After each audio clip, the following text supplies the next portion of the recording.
Unë ritheksoj edhe sot, zgjidhja duhet të gjinde duke respektuar vullnetin e qytetarëve të Kosovës, të shprehur të qershor, duke respektuar vazhdimisht gjitha vendimet e gjykatës kushtetuese, por definitivisht jemi duke kaluar në një situatë apo rrethon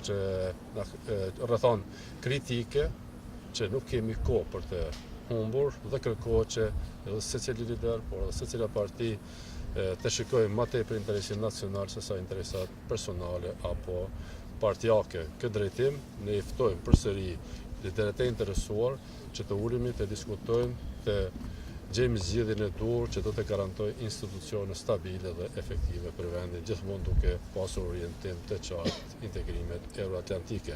Ku pritet të arrihet kjo marrëveshje, kryeministër? Unë shpresoj që do të arrihet në të ardhmen e afërt, sepse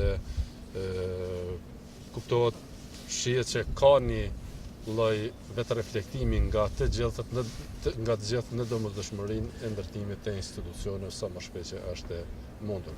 Kryeministër, data 8 është edhe dita e fundit për formimin e institucioneve, çka do të bëhet pas nëse nuk formohet?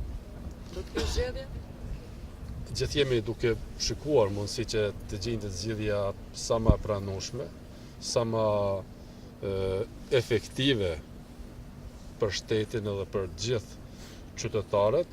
Nuk do të kisha folur me data, sepse ende është ka hapësirë legale të mjaftueshme, por domosdoshmëria e proceseve politike që po kalojmë kërkon që në mënyrë të shpejtë, dhe më do them edhe ndoshta edhe urgjente, të ulemi, të diskutojmë, të gjejmë zgjidhjen dhe të vazhdojmë angazhimet tona për forcimin e shtetit.